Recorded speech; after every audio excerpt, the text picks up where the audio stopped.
આમોદ તાલુકાના ઓછણ ગામે સરકારી ઘઉં અને ચોખાનો ગેરકાયદેસર નિકાલ થતો હોવાની આમોદ પોલીસને માહિતી મળી હતી।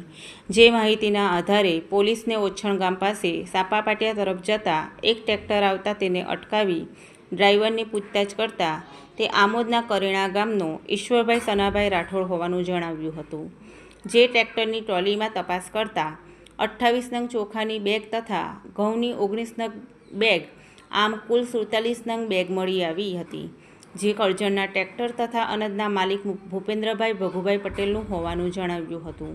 જેથી માલિકને બોલાવતા તેઓને અનાજનો સામાન ક્યાંથી લાવેલ છે અને ક્યાં લઈ જવાનો છે જે બાબતે પૂછપરછ કરતા ઉડાવ જવાબ આપી કોઈ સંતોષકારક જવાબ આપ્યો ન હતો તેમજ અનાજનું કોઈ બિલ કે આધાર પુરાવા ન હતા। જેથી પોલીસે આમોદ પુરવઠા વિભાગને જાણ કરતા નાયબ પુરવઠા મામલતદાર કિંજલબેન પરમારે આમોદ પોલીસ ઇન્સ્પેક્ટર રાજુ કરમટિયાની હાજરીમાં સરકારી ગોડાઉન ઉપર ગેરકાયદેસર પકડાયેલા અનાજના જથ્થાનું વજન કર્યું હતું।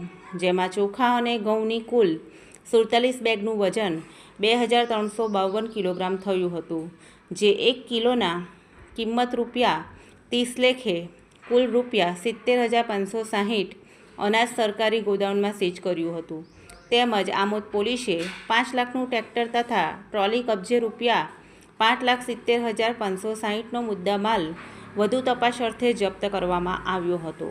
તેમજ અનાજની હેરાફેરી કરનાર ઈશ્વર સનાભાઈ રાઠોડ અને દુકાન સંચાલક ભૂપેન્દ્ર પટેલની અટક કરી વધુ તપાસ હાથ ધરી હતી। આમોદ પોલીસે ગેરકાયદેસર અનાજ ભરેલું ટ્રેક્ટર ઝડપ્યા બાદ ચાલક દુકાન સંચાલકે ટ્રેક્ટર પોતાના દિવેલાના ખેતરમાં છુપાવી દેતા પોલીસને પણ હંફાવી દીધી હતી। દુકાન સંચાલકે પોલીસની નજર ચૂકવી પોતાના ટ્રેક્ટર દિવેલાના ખેતરમાં છુપાવી દેતા હાજર મીડિયા કર્મીના કેમેરામાં દુકાન સંચાલકની અનાજ ઘરવલ્લે કરવાની કરતૂત કેમેરામાં કેદ થઈ હતી। અલમાશ બાદશાહ TPN ચેનલ આમોદ। ચોખ્ખી તમને જોયા ને એટલે એને એવું કે મને તકલીફમાં પાડે એટલે અંદર પહેરી ગયો, બાકી કશો ફેર ના પડે યાર। મારી આવતા પહેલા તો પોલીસ ને આવી ગઈ હતી। પોલીસ તો આવી હતી ને, પોલીસ તો આવી હતી ને ભાઈ, પછી ટ્રેક્ટર હંથાવાની સવાલ જ કઈ હતી। તમે જેવું અનુકૂળ આવે એવું ચાલુ રાખો, મને કઈ વાંધો નહીં યાર।